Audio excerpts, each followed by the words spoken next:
Hello, my name is Mike Smith and I'm the president and founder of T&K Futures and Options Incorporated. The focus of today's educational video is going to be the sugar market, futures and options for sugar. But before we get started, let's go ahead and cover the risk. Futures and options investing carry significant risk of loss and is not suitable for some investors. Past performance is not indicative of future results. And you should only use risk capital when investing in these types of markets. Over the 20 years or so that I've been a commodity trader, I hear a lot of the same questions over and over again, and I want to answer some of those questions for you today, maybe help your understanding of how the futures and options markets work. The first question I quite often get is, how does a futures market and margin work? So I really want to explain that first. First of all, margin is a good faith deposit that you have to put into your account, have at least a certain amount in order to go long or go short a futures contract. The exchanges are the ones that dictate what those prices are going to be, what those amounts are going to be. And they change from time to time. So if it's a very volatile market, they'll raise the margin oftentimes to try to slow down the volatility and slow down the speculation in that market. And if it's actually a slow time or a very low volatility market, they might lower the margins to try to stimulate more people to come into the market and speculate, by lowering the cost, by making it easier, lower barrier to entry to get in. So the exchanges are the ones that decide that. At the time of this video, this is hypothetical. These prices are all made up, but except for this one. The initial margin at the time of this video for sugar is $1,045. So that's what you need. So let's say you had a $50,000 account and you wanted to go long 1 July sugar contract. Well, you take your 50,000 minus 1,040, means you have $48,955 left over, available equity to do something else with. More futures contracts, option contract, or just leave it in there. Let's go ahead and cover the contract specs for sugar. The specifications are, it's a 112,000 pound contract. Every 1 cent move is equal to $1,120. The symbol is SB. Okay, so let's go ahead and get long this hypothetical sugar contract at 15 cents per pound. I want to give you a profit loss scenario for that. So you get long at 15 and the market goes up to 16 that day. Well, that's a good day for you. You just made yourself $1,120. Now, if the market, you get in there at 15 and it went down to 14 cents, it's a bad day. You just lost yourself $1,120.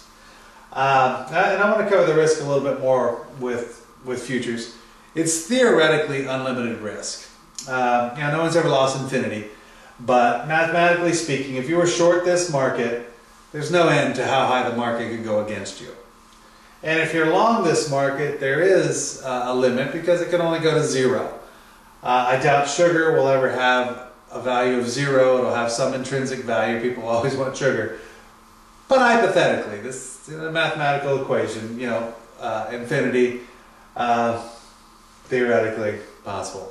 I've seen hundreds of thousands of clients trade themselves into oblivion, literally hundreds of thousands of dollars in margin calls. So you have to be very, very careful when trading the futures side. There's extreme risk there. And that leads me to my next question I typically hear, which is, how do you manage that risk? Well, in my opinion, the best way to manage it, let's say again you're long this July sugar at 15 cents, and let's say you wanted to risk 1 penny, which you now know is $1,120.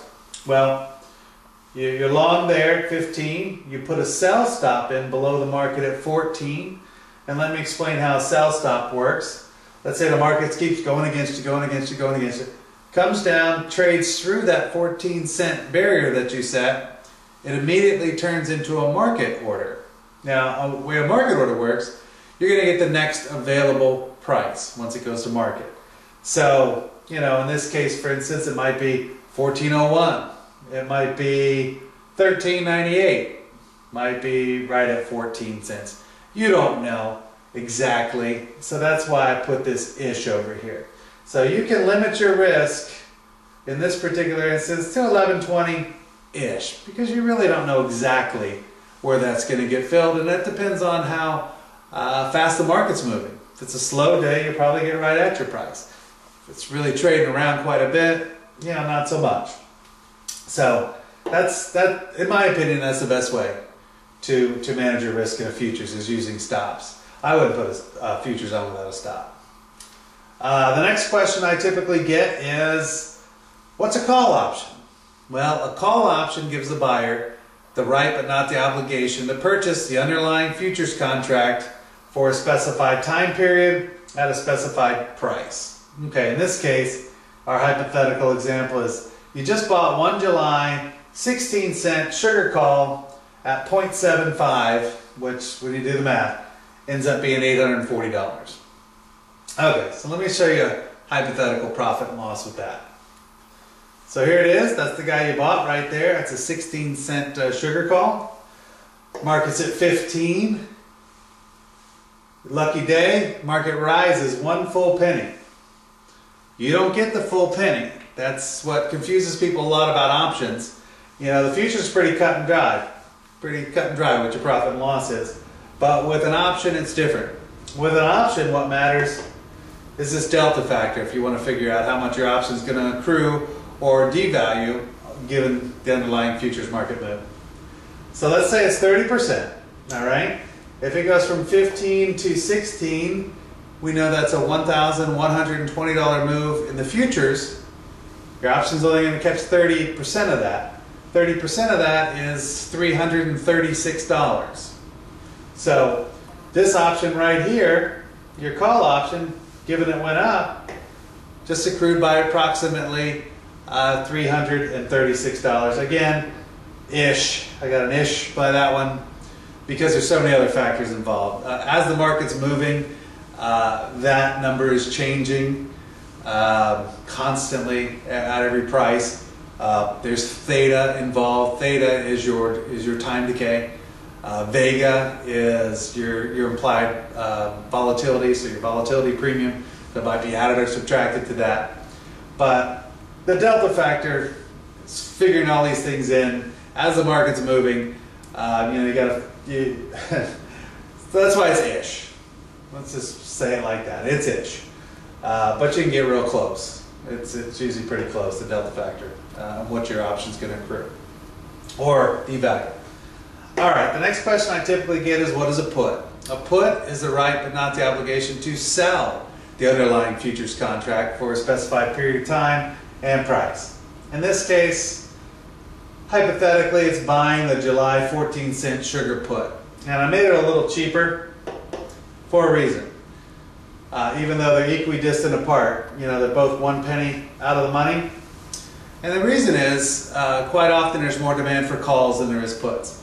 People understand buying low and selling high very well, whereas selling high and buying back low,